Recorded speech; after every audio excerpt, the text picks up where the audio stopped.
Secrets can be good or secrets can be bad. Today we'll look at two secrets and see what they tell us about God's character and God's plan for the world. Thanks for listening to the Bible Brief.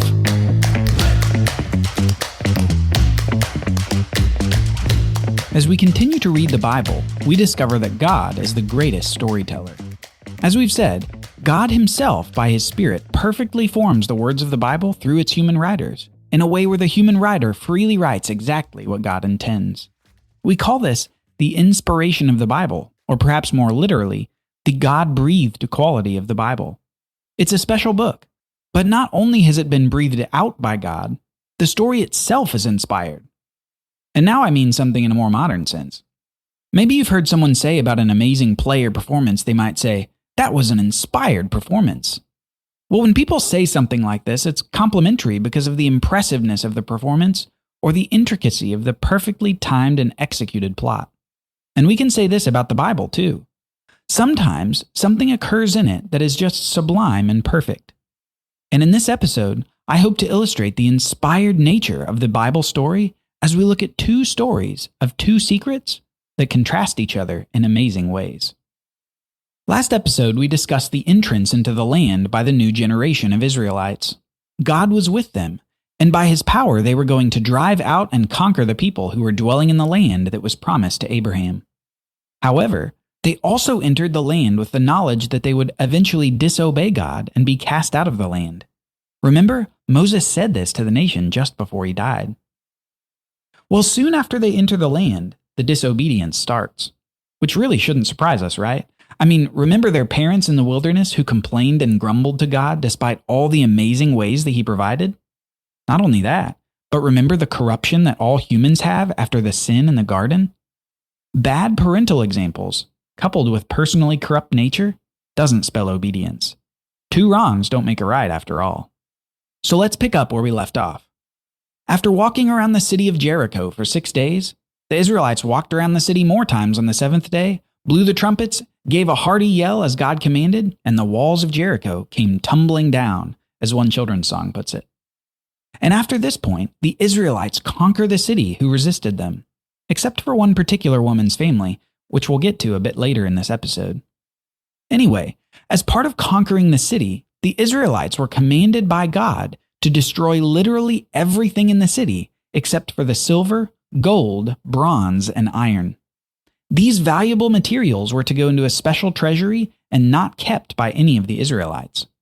So the Israelites are obedient to God. Well, they're 99.9% obedient to God, which is fine, right? I mean, 99.9% is 100% if we round up. Well, sadly, one of the Israelite men secretly disobeys God's commands concerning the conquering of the city. As a result, the Bible says that the anger of the Lord burned against the people of Israel. Let's see what happens when Israel attempts to conquer the next city after Jericho. It says this in the book of Joshua, chapter 7. Joshua sent men from Jericho to Ai, which is near Bethaven, east of Bethel, and said to them, "Go up and spy out the land." And the men went up and spied out Ai. And they returned to Joshua and said to him, "Do not have all the people go up, but let about 2,000 or 3,000 men go up and attack Ai. Don't make the whole people toil up there, for they are few."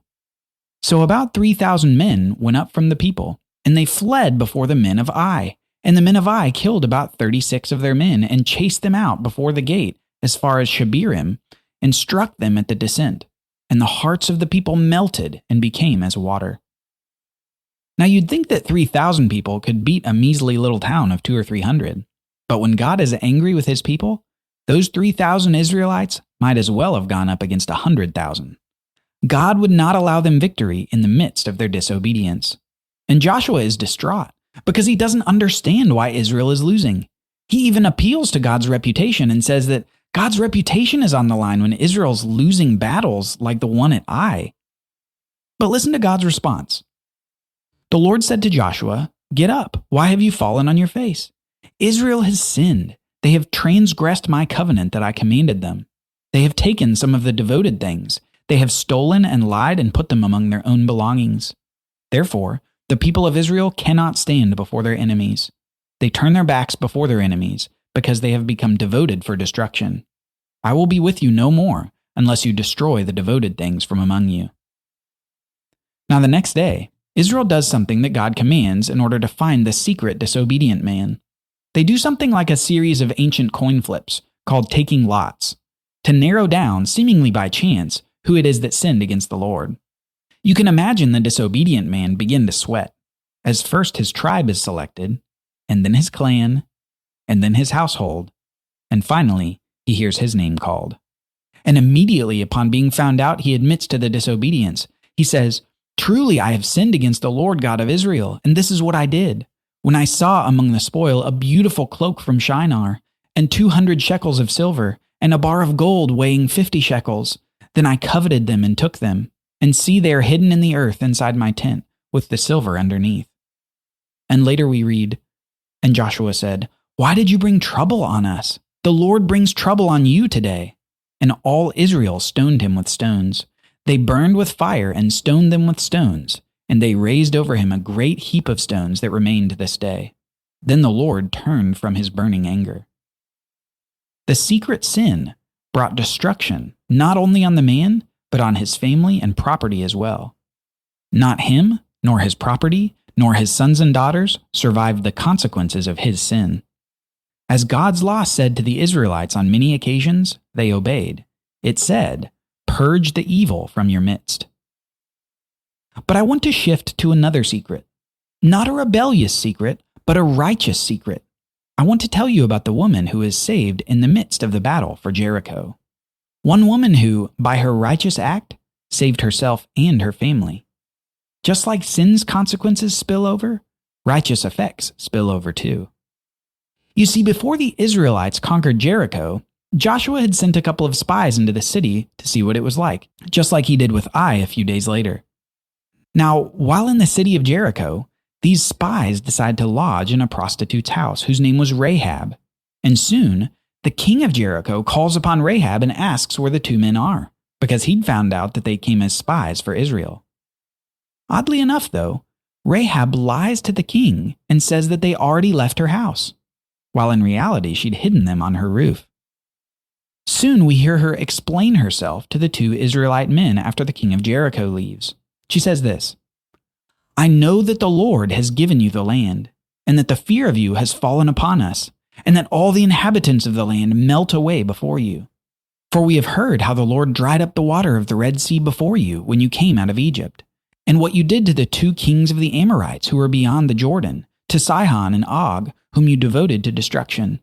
And as soon as we heard it, our hearts melted, and there was no spirit left in any man because of you. For the Lord your God, He is God in the heavens above and on the earth beneath. Now then, please swear to me by the Lord, that as I have dealt kindly with you, so you will also deal kindly with my father's house, and give me a sure sign that you will save alive my father and mother, my brothers and sisters, and all who belong to them, and deliver our lives from death." And the men said to her, "Our life for yours, even to death. If you do not tell this business of ours, then when the Lord gives us the land, we will deal kindly and faithfully with you." Rahab, the non-Israelite Gentile prostitute, apparently believes in God.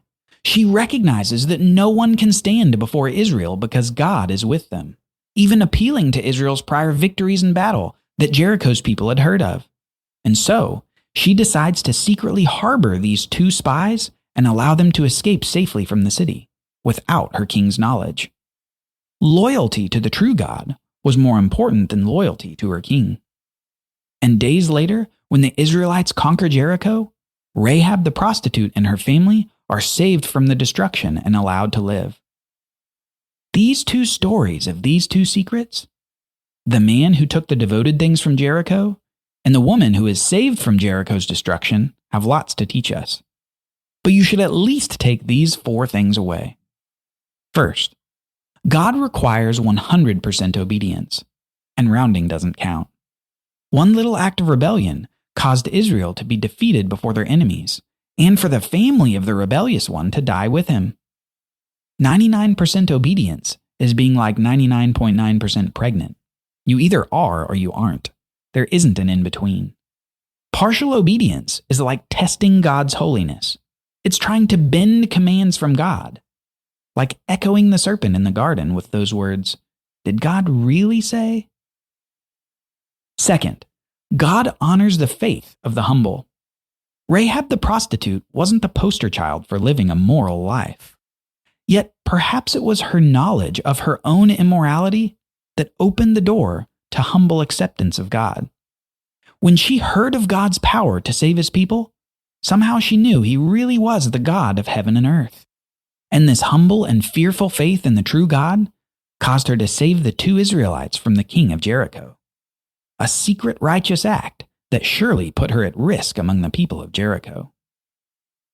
Third, effects spill over.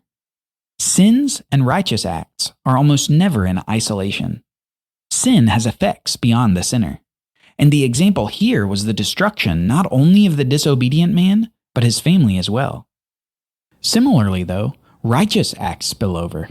And we saw this with Rahab's family being saved along with her from the destruction of Jericho. Our actions affect those close to us, for good or for bad. Finally, I want you to realize here something very important. Since Abraham, over 400 years before this event, we've been discussing a particular nation that God's using for his purposes.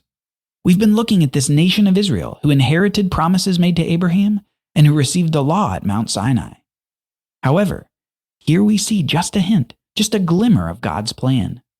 We see a Gentile, non-Israel woman prostitute demonstrate a courageous faith in God, who's then spared and assimilated into the nation of Israel. God's plan is not just about Israel and all the men we've talked about up to this point, Abraham, Isaac, Jacob, Moses, etc. No, God's plan is about using the descendants of Abraham and one particular descendant to bless all the nations of the world, blessing even a pagan woman prostitute from another nation. God's plan is a big plan. And right now, as we go through the story, though we're focused on Israel, don't miss this fact. God's plan is about the whole world. Join us next time as we take a step back for some review. We're going to take a look at many of the main people that we've talked about in our jog through the Bible. We're continuing to solidify our foundation in the first several books as we prepare to launch to a new era. A new era where the nation of Israel lives and expands in the land of Canaan. See you next time on The Bible Brief. Are you enjoying the podcast? Leave us a 5-star review on your podcast app. It will help people discover the Bible Brief and be exposed to the life-changing story and message of the Bible. Thank you for helping us grow. Copyright Bible Literacy Foundation 2022.